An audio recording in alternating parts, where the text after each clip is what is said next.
안녕하세요. 결혼 1년 차를 맞이하는 30대 중반 여자입니다. 요새 들어 부쩍 우리가 과연 부부인가 아니면 룸메이트인가 하는 생각을 하게 됩니다. 남편은 어려운 가정 환경에서도 자수성가한 사람이에요. 개천에서 용났다고 할 정도는 아니지만 좋은 대학 나와서 좋은 직장 다니고 있는 그런 사람입니다. 저는 그 모습에 자기 관리가 철저하고 책임감이 강한 사람이라고 생각해 결혼을 결심했는데 결혼하고 보니 아주 속이 음흉하고 자기중심적인 사람이었어요. 사람은 못 고쳐 쓴다잖아요. 여태까지의 시간이면 충분히 그 말을 진정으로 깨달을 수 있는 기간이지만 저도 무슨 고집이 있는지 이렇게 고민하는데 시간만 버리고 있네요. 가정 환경이 어려웠기 때문에 남편이 자기 부모님을 챙길 거라는 건 진작에도 예상하고 있었습니다. 저도 부모가 있고 자식 된 도리로 당연히 효도를 할 거예요. 그러니 남편에게도 효도를 해서는 안 된다고 강요할 생각은 없었습니다. 단지 남편과 결혼을 결심하기 전 단 하나만 확실하게 짚고 넘어가고 싶었어요. 바로 결혼 후 시부모님 노후 문제에 대해서였습니다. 효도와는 별개로 저는 학가만큼은 하고 싶지 않았거든요. 결혼을 했다는 이유만으로 따지고 보면 저를 낳아주시고 키워주신 부모님도 아닌데 노후를 책임져드리고 모셔가며 살고 싶지 않았어요. 다행히 남편은 결혼 후에 시부모님을 모실 생각은 전혀 없다고 자신있게 대답을 했습니다. 오히려 저한테 너야말로 장인 장모님 나중 가서 모시고 살아야 된다는 말 하지 말라고 할 정도였으니까요. 저도 남편도 대리효도만큼은 하지 말자는 공통점이 있었어요. 어쨌든 남편의 벌이가 좋기는 하지만 어려운 가정 형편 속에서 새가족 생활비가 남편이 벌어온 돈에만 의존하는 건 어쩔 수 없는 일이었어요. 그래서 남편이 받는 연봉에 비해 모아놓은 돈이 엄청 많은 편은 아니었습니다. 그래도 남편이 대단한 건 그런 상황에도 1억이라는 큰 돈을 모았다는 거지요. 저희 부모님은 노후도 다 준비되어 있고 저도 또래 중에서는 그래도 벌이가 나쁜 편이 아니라고 자부하는데 그런 저도 모아놓은 게 남편이 결혼 전에 모아놓았던 돈의 반밖에 되지 않았거든요. 아무튼 친정부모님의 노후 대책 중에 세주고 있는 작은 상가가 하나 있었는데 결혼 준비를 하면서 친정부모님께서 그걸 정리하시고 저희가 살 신혼집을 마련해 주시고 싶다 하셨습니다. 남편과 제가 모아놓은 돈을 합쳐봐야 1억 5천 정도밖에 안 되었어서 사실 막막한 상황이었거든요. 그런데 남편이 괜찮다고 거절을 하더라고요. 우리에게 좋은 기회인데 왜 거절하냐 했더니 남편은 어느 한쪽으로 기우는 결혼을 하고 싶지 않다고 저에게 말해왔습니다. 그냥 남들 하는 것처럼 반반 결혼하거나 아니면 남자 쪽에서 더 내고 싶다고요. 어느 한쪽으로 기우는 결혼을 한다면 그만큼 간섭도 많아질 것이지 않느냐고요. 우리 부모님 절대 그렇게 하실 분들 아니라고 설명을 하니 두 분이 그러지 않으시더라도 자기 기분이 그럴 것 같지가 않다고 하더라고요.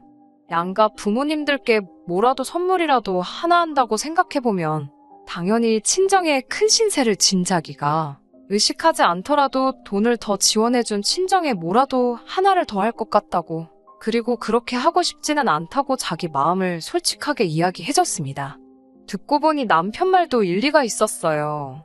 사실 저도 두 분이 도와주시는 건 몸둘 바를 모를 정도로 감사했고 남편이 거절했을 때는 대체 뭐가 문제냐 자초지종을 들으려도 했지만 마음 한구석에서는 조금 걱정도 하고 있었습니다. 그도 그럴 것이 친정부모님이 정리하는 그 상가는 새도 따박따박 나오고 어떻게 보면 친정부모님 두 분의 편한 노후를 책임져 줄 가장 실속 있는 재산이나 마찬가지였거든요.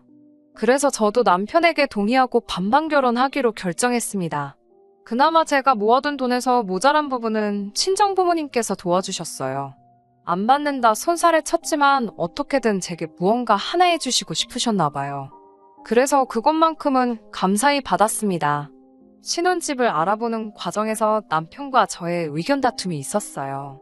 비록 둘이 모인 돈이 넉넉한 편이 아닌지라 어느 정도 대출도 알아보기는 해야 했는데 저는 대출을 최대한 줄여서 서울이 아닌 서울 근교의 우후죽 순처럼 생기는 신도시 중에서 적당한 가격과 대중교통편이 좋은 곳을 찾아 신혼집을 차리자고 했어요.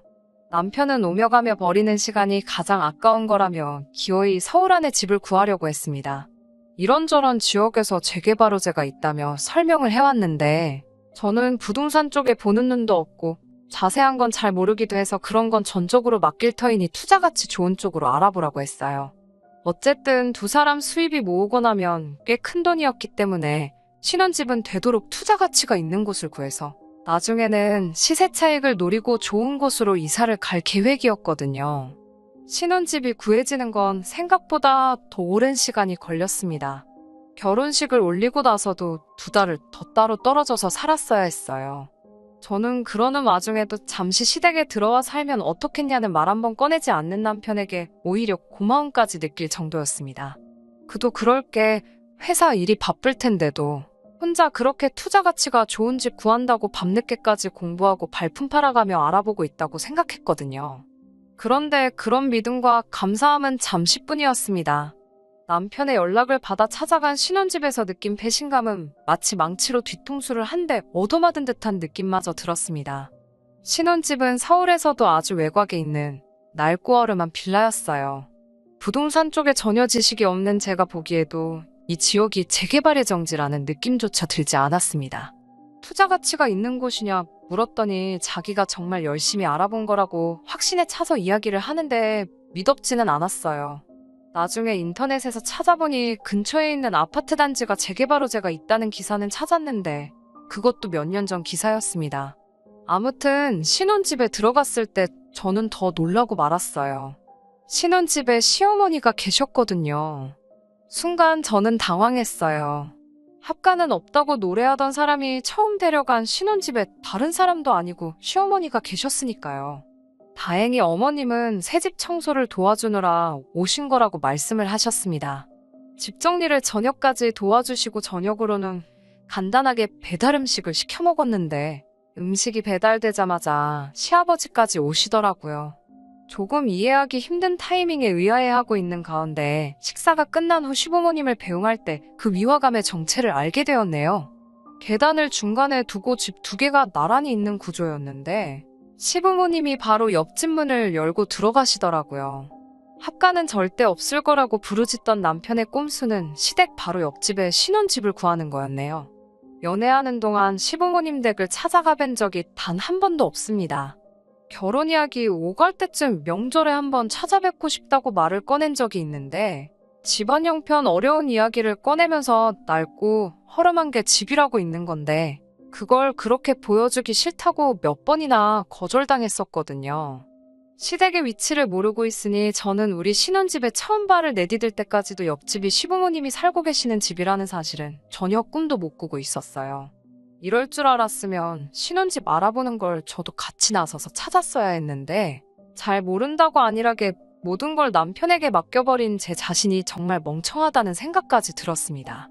애초에 친정 지원을 바라지 않았던 게 전부 다 이렇게 일 처리를 하는 걸 염두에 두고 일부러 지원을 안 받았을 거라는 의심마저 생겼어요.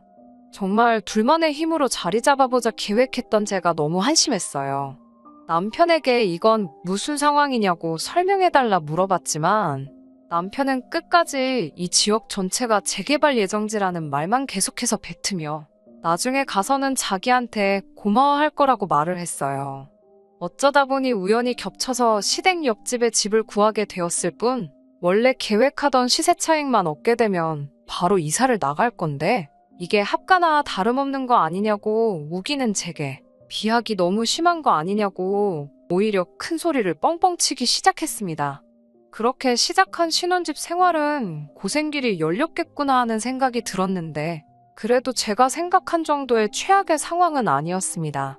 시부모님이 바로 옆집에 산다는 걸 제가 너무 질색을 했어서 그런 건지 아니면 정말 남편 말대로 투자 가치 좋은 집을 찾다가 겹친 우연의 일치인지 시부모님이 저희 결혼 생활에 간섭하는 일은 거의 없었어요.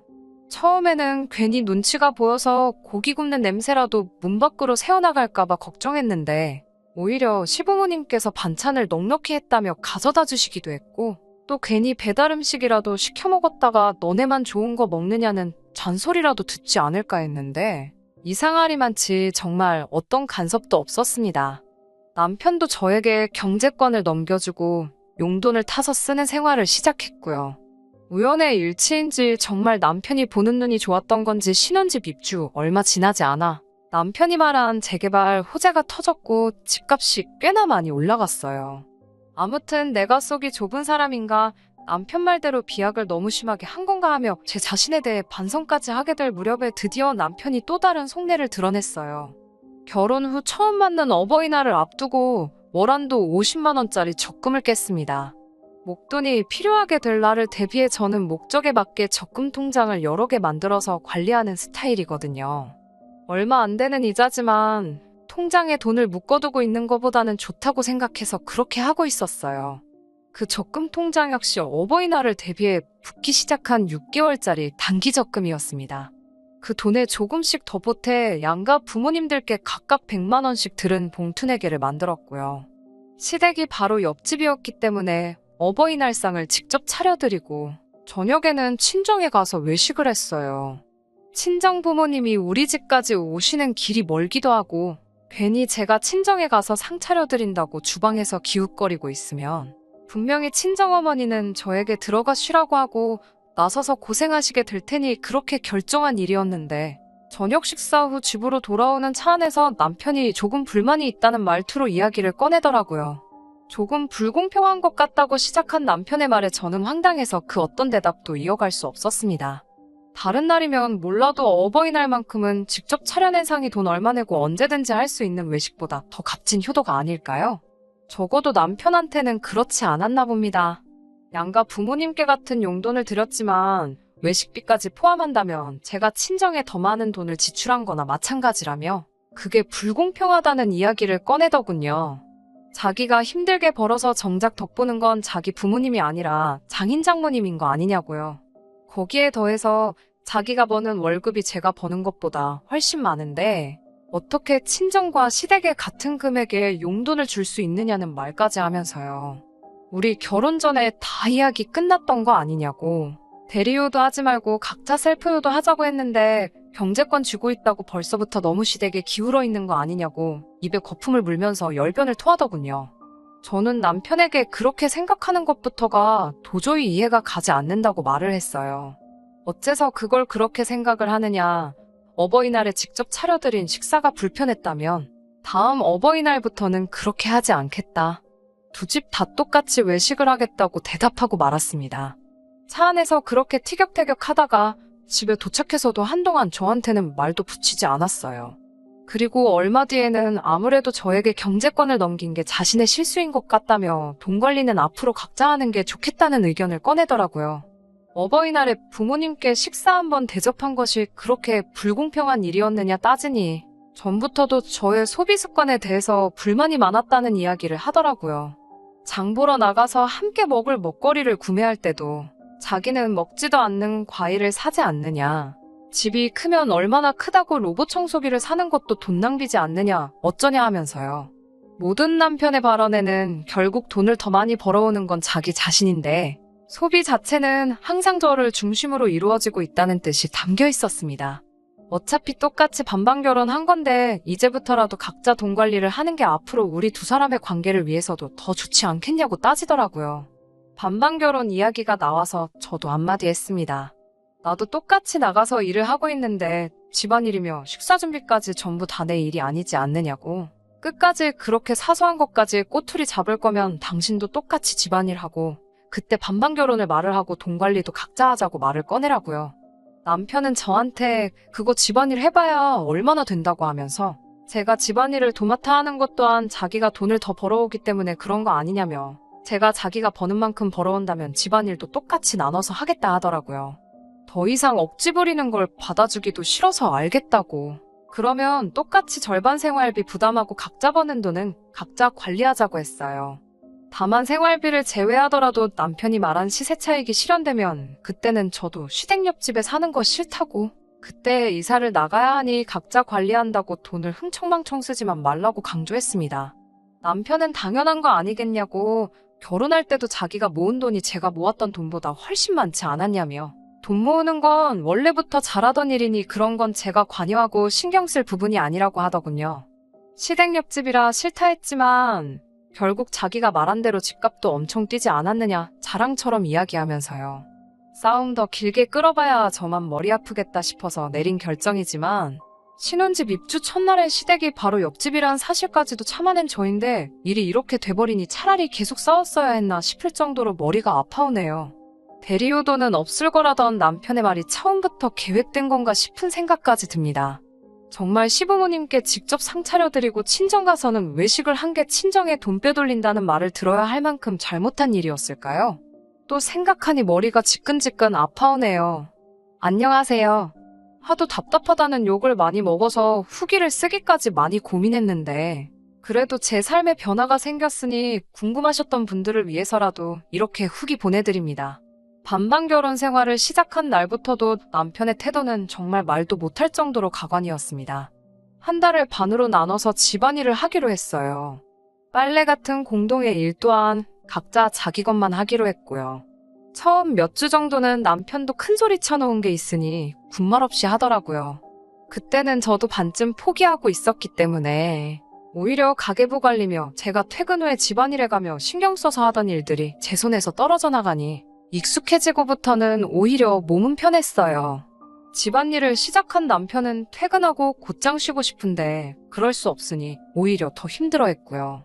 자기가 뱉은 말 때문에 자기가 손해를 보게 생겼으니 그거 참 고소하구나 싶었는데 어느 날부터는 빈집에 가사도우미를 불러서 집안일을 대신 시키더군요. 퇴근하고 집에 오니 집이 반짝반짝. 저보다 늦게 퇴근했는데 정리되어 있는 집안을 보고 어떻게 한 거냐 했더니 사람 써서 했다고 저한테 실토하더군요. 아무리 그래도 그렇지 빈집에 귀중품이며 다 있는데 어떻게 사람을 부르냐고 그리고 돈이 썩어나냐고 따졌더니 자기 덕분에 집값 오른 건 생각도 안 하냐면서 또 자기 돈으로 고용한 건데 돈 관리 각자 하기로 한 거 아니냐고 내가 쓸 돈 아껴가며 하는 건데 뭐가 불만이냐면서 또 큰 소리를 떵떵 치더라고요. 그런데 남편이 부른 가사도우미의 정체를 알고 나니 정말 이제는 이혼까지도 생각을 해봐야겠다는 결심을 하게 되었어요. 개인적인 볼일이 생겨 반차를 내고 집에 도착했을 때 집안일을 하고 있던 건 다른 사람도 아닌 바로 시어머니였으니까요.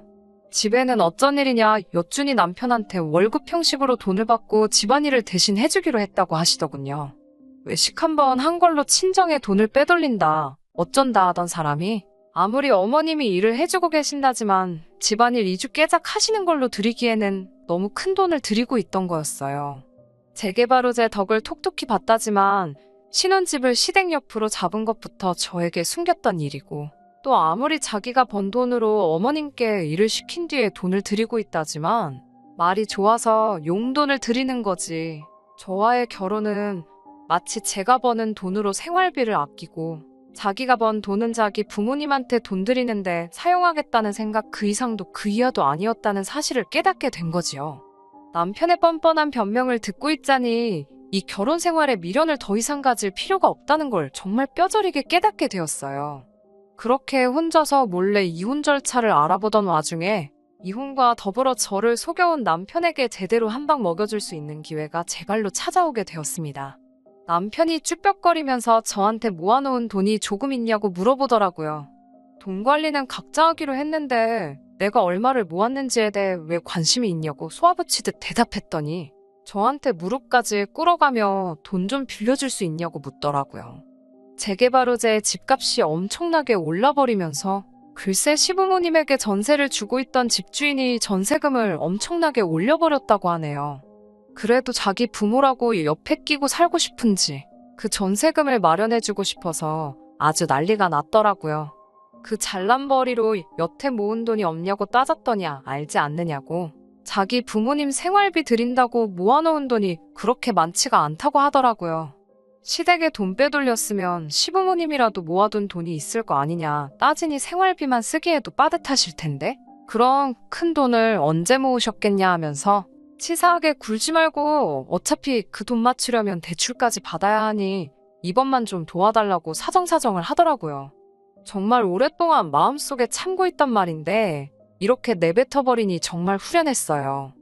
효도는 셀프로 하자고 하지 않았냐고 그런데 너네 부모님 전세금을 왜 내가 모은 돈으로 내주냐고 한마디 했죠. 그리고 이제 나도 할 만큼 한 것 같다고 내로남불 당신의 효도는 이제 더 이상 못 견디겠다고 이혼하자고 했어요. 전부터 이혼 준비를 하면서 상담을 받은 바로는 부부의 재산이 유별한 건 인정되는 바이지만 그 내용을 고의로 숨겨왔으면 그건 부부관계에 대한 신뢰를 깨트리는 바로 이혼 사유에 해당한다는 사실을 읊어줬습니다. 파탄의 원인인 남편에게 위자료 청구 소송이 가능한 건 그 다음 일이고요. 게다가 남편의 수입이 저보다 많음에도 불구하고 그동안 각자 서로의 돈을 관리해왔기 때문에 재산 분할도 정확하게 절반을 받아낼 수 있었습니다. 남편이 그 돈을 당장 마련할 방법이 없었기 때문에 집은 제 명의가 되었고요. 남편이 저에게 위자료까지 줘야 했으니 분할받은 돈 가지고는 시부모님의 전세금을 해결해 줄 수 없었습니다. 해결할 수 있었다 하더라도 이혼한 전처가 사는 옆집에서 살고 싶지는 않았을 거예요. 그래서 결국 시부모님을 모시고 어디 근처 동네로 급하게 이사를 가게 되었습니다.